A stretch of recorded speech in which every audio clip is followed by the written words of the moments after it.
अगर मैं आपसे कहूं कि खराब हवा HIV से भी ज़्यादा खतरनाक है तो क्या आप यकीन करेंगे?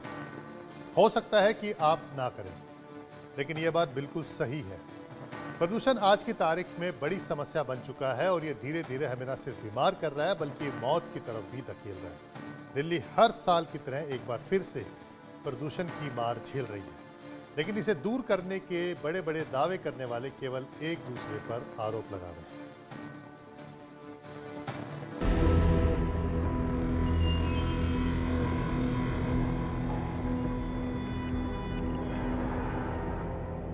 दिल्ली के लिए ये तस्वीर, ये पॉल्यूशन, ये खराब हवा कुछ भी नया नहीं है। हर साल खत्म होते ही दिल्ली का दम प्रदूषण से इसी तरह घुटने लगता है।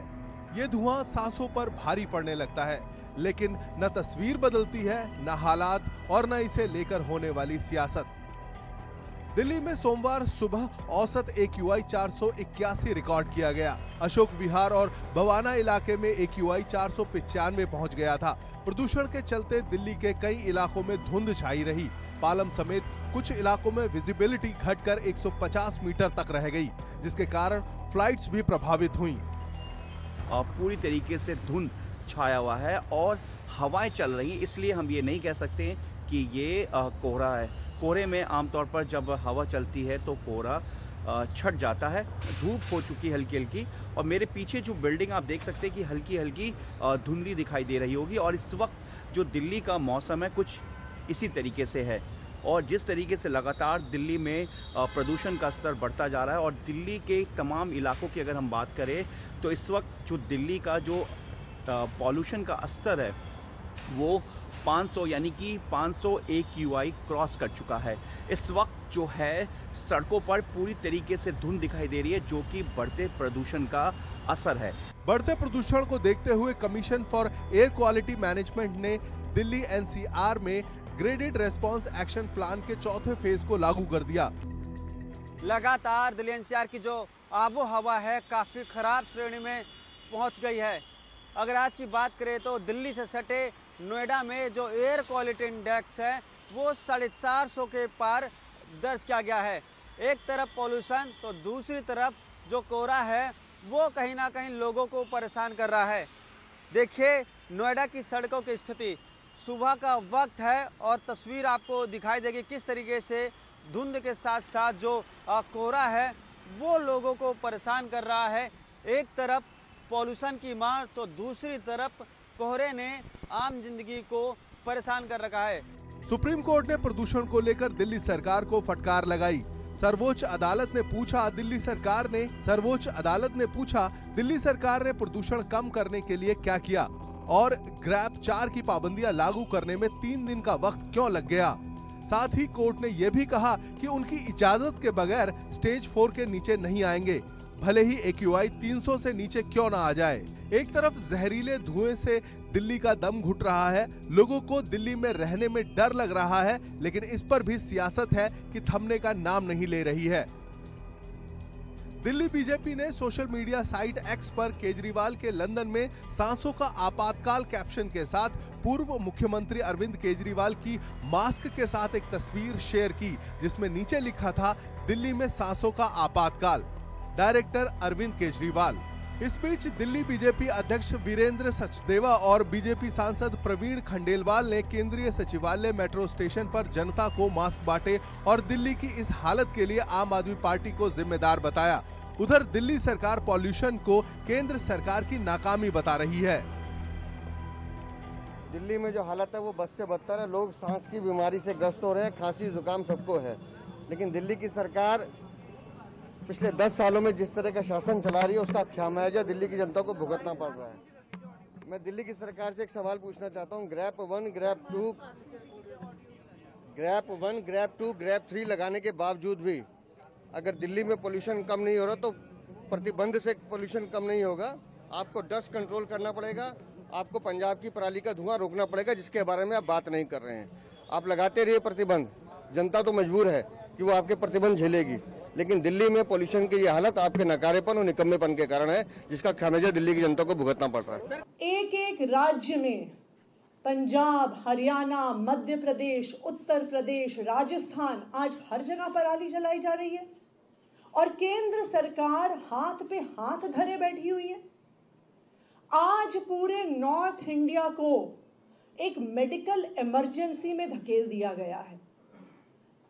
चाहे दिल्ली हो, चाहे चंडीगढ़ हो, चाहे राजस्थान में जयपुर हो, बीकानेर हो, भोपाल हो, पटना हो, लखनऊ हो, आज देश भर में AQI very poor, poor, severe, severe plus, रोज सेंट्रल पोल्यूशन कंट्रोल बोर्ड रोज एक डेटा निकालता है कि किस शहर का कितना पोल्यूशन का लेवल है।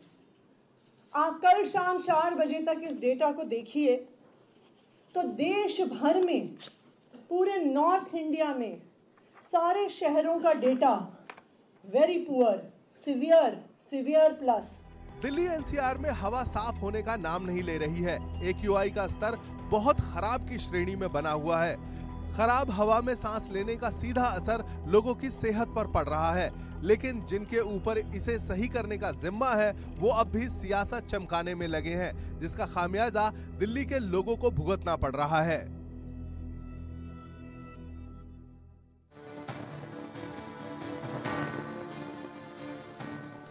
इस जहरीली हवा में सांस लेना कितना खतरनाक है, ये साइंस जर्नल लैंसेट की स्टडी बताती है, जिसके मुताबिक विश्व स्वास्थ्य संगठन के मुताबिक दुनिया भर में हर साल खराब हवा की वजह से 70 लाख लोग बेमौत मारे जाते हैं। 2019 में वायु प्रदूषण की वजह से भारत में 16.7 लाख लोगों की मौत हो गई। एक तरह से खराब हवा HIV एड्स जैसी बीमारी से भी ज़्यादा खतरनाक है। UN एड्स की रिपोर्ट बताती है कि HIV एड्स के कारण हर साल 6.3 लाख लोग मारे जाते हैं। वहीं स्टेट ऑफ ग्लोबल एयर 2020 की रिपोर्ट बताती है कि 2019 में वायु प्रदूषण की वजह से भारत में 1.16 लाख नवजात बच्चों की मौत हो गई थी, यानी ये बच्चे 1 महीने भी जिंदा नहीं रह पाए थे। ये आंकड़ा दुनिया में सबसे ज़्यादा था। भारत के बाद नाइजीरिया का नंबर था, जहां करीब 68,000 नवजात बच्चों की मौत हुई थी। एक्सपोजर कम करने के लिए सबसे इम्पोर्टेंट है, बाहर निकले तो मास्क लगाएं। बाहर निकले ऐसे समय निकले जब AQI कम हो, जैसे दोपहर के समय। सुबह और शाम को बहुत heavy exercises, walking, old patient से बच्चे कम निकले, क्योंकि उस समय इनके लंग पे ज्यादा असर पड़ता है। जो पेशेंट चेस्ट के पेशेंट हैं वो अपने डॉक्टर को जरूर से दिखाएं, या जिनको सिम्टम्स बढ़ गए हैं वो जरूर से अपना इनहेलर जो पहले लेते थे वो लें। जो कार्डियक पेशेंट जिनको स्टंट पड़े वो अपनी दवा प्रॉपर समय पे लेंगे। अगर आप अपनी दवा प्रॉपर समय पे लेंगे तब भी आप इससे काफी हद तक बचे रहेंगे। आप देखते हैं जब भी पोल्यूशन बढ़ता है तो वायरल इन्फेक्शन भी बहुत बढ़ जाता है। तो ऐसे कंडीशन में वायरल इन्फेक्शन से बचने की सारी हमें चीजें ध्यान रखना चाहिए। वैक्सीन आते हैं 2 तरीके के, एक वायरल के लिए फ्लू शॉट और एक निमोनिया के लिए न्यूमोवैक्स आता है। वो दोनों ही वैक्सीन हम लोगों को लगाना चाहिए जो पेशेंट उस कैटेगरी में आते हैं जिनकी इम्यूनिटी कम हो या जो एक्सट्रीम ऑफ एज में आते हैं। इसमें डाइट का भी बहुत अच्छा रोल है। सबसे इम्पोर्टेंट है क्योंकि हमने देखा है कि पोल्यूशन से पेट के उदार और लिवर के भी जो प्रॉब्लम्स है ये बढ़ जाती हैं। ऐसे केसेस में आप एकदम नॉर्मल बैलेंस डाइट लें, अपना नॉर्मल खाना खाएं, बाहर का खाना अवॉइड करें। आप देख रहे हैं शादियां चल रही हैं, कोशिश करें बाहर का खाना बहुत ज्यादा तेल वाला और मिर्ची वाला उसको अवॉइड करें। प्रदूषण से भरी हवा में सांस लेने से स्वास्थ्य पर तो बुरा असर पड़ता ही है, इससे लोगों की उम्र भी कम हो रही है। शिकागो यूनिवर्सिटी की air quality life index report बताती है कि अगर दुनिया भर में PM 2.5 की मात्रा 5 माइक्रोग्राम प्रति क्यूबिक मीटर हो जाए तो इससे लोगों की उम्र करीब 1.9 साल बढ़ जाएगी। ये रिपोर्ट बताती है कि ज़्यादातर भारतीय ऐसे इलाकों में रहते हैं जहां वायु प्रदूषण का स्तर WHO के पैमाने से कहीं ज़्यादा है। शिकागो यूनिवर्सिटी की इस रिपोर्ट में बताया गया है कि वायु प्रदूषण के कारण हर भारतीय की औसत उम्र 3.6 साल कम हो सकती है, जबकि पाकिस्तान में ये 3.3 साल और बांग्लादेश में 1.7 साल है। इसका मतलब हुआ कि पाकिस्तानियों और बांग्लादेशियों की तुलना में भारतीय ज़्यादा खराब हवा में सांस ले रहे हैं। अगर आप दिल्ली में हैं तो खराब हवा की वजह से आपकी उम्र में 7 साल 8 महीने की कमी आ सकती है, जबकि उत्तर प्रदेश में 5 साल 9 महीने, बिहार में 5 साल 5 महीने, हरियाणा में 5 साल 2 महीने और पंजाब में 4 साल 6 महीने तक की कमी आने की आशंका है। हर साल ही इन मौसम में, सर्दियों में ये दिक्कत होती है, तो ये सब सरकार जो है आसानी से कह देती है कि भाई बच्चों को स्कूल ना भेजें, बाहर ना निकले, पर ये सबके लिए पॉसिबल नहीं होता है। अपनी तरफ से हम ये कर सकते हैं कि जो पोल्यूशन बढ़ाने वाली चीज़ें हैं जिसमें हमारा कंट्रीब्यूशन है वो हम कम कर सकते हैं। जैसे गाड़ियाँ हो गई, गाड़ियों का प्रदूषण है उसको कम किया जाए, सार्वजनिक जो है ट्रांसपोर्ट वो इस्तेमाल की जाए या कार पूलिंग की जाए। एक ही जगह से एक ही जगह पे जाने वाले लोग हैं तो सब एक ही गाड़ियों का इस्तेमाल करें। जो निर्माण कार्य इस वक्त होते हैं, क्योंकि दिल्ली एनसीआर में निर्माण कार्य हमेशा चलता रहता है, उसको इस वक्त बिल्कुल रोक दिया जाए। जो धूल मिट्टी है उसको कवर करके रखा जाए।